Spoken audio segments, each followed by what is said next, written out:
Romain Eskenazi, les députés socialistes étaient présents à ce rassemblement en soutien aux collaborateurs parlementaires. C'était important d'exprimer ce soutien? Oui, tout à fait. Moi, je suis venu en tant que député, je suis venu aussi en tant qu'ancien collaborateur, parce que, pas collaborateur parlementaire, mais j'ai été collaborateur en mairie. Et quand on est collaborateur, on ne décide pas de s'exposer à une vie publique, on ne décide pas que son visage, son nom, son prénom, ce qu'on fait quand on fait campagne et quand on est élu.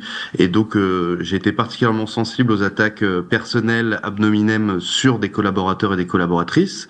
Ça m'a beaucoup heurté, et d'autant plus par l'extrême droite avec les méthodes qu'on connaît, et on a du mal à avoir autre chose que des accusations qui mettent en danger les collaborateurs, plus qu'effectivement un travail de fond d'enquête journalistique. Mais j'ai aussi assisté à la séance d'hier soir, qui était très franchement véritablement un sketch, quoi.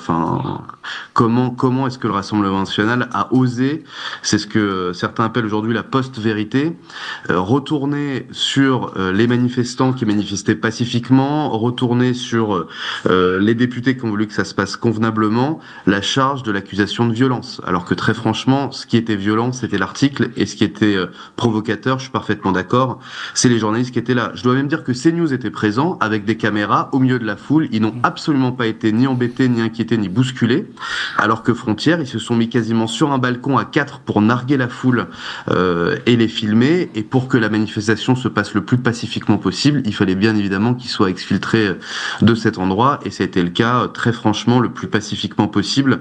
Quand on parle de violence, et Tanguy qui dit hier soir l'acte le plus grave de l'histoire de la Ve République, très franchement, soit on en rigole, soit on pleure, quoi. Les relais médiatiques, en tout cas Romain Eskenazi, sont suivis par des relais politiques, avec tout l'état-major du RN qui a tweeté pour s'offusquer de la censure de la presse d'extrême droite. Jordan Bardella qui accuse la gauche sur X d'avoir, je le cite, la nostalgie du totalitarisme et la culture racaille. Réaction? Encore une fois, ils sont pas contentés de réagir sur X. Ils ont perturbé le temple de notre démocratie. Ils ont perturbé les débats à l'Assemblée nationale sur un texte très important hier soir. Moi, personnellement, j'ai passé la soirée de 21h30 à minuit en séance de nuit, comme j'y retourne ce soir dans l'hémicycle, pour un projet de loi très important, dit de simplification, qui supprime à peu près tout ce qui protège la santé et l'environnement en France en ce moment. Et on n'a pas pu... En fait, j'ai voté un amendement pendant 2h30 de débat, parce qu'ils ont obstrué la séance pendant 1 heure et demie, avec vraiment des phrases de science-fiction, quoi, en disant que c'était des actes absolument violents, que les députés, notamment socialistes, avaient agressé des journalistes, que c'est une obstruction à la liberté de la presse, que notre démocratie était en danger.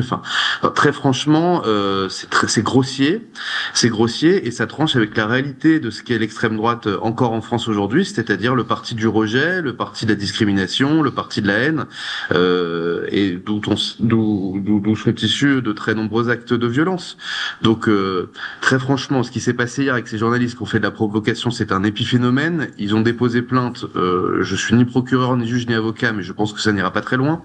Et ils sont, comme toujours, dans une posture de victimisation et surtout d'inversion de la réalité. Moi, quand je les entends manifester dimanche dernier en expliquant qu'il faut sauver la démocratie, alors que dans les 190 pays dans le monde, quand une responsable politique est condamnée parce qu'elle a détourné 4 millions d'euros d'argent public, c'est le signe qu'une démocratie fonctionne.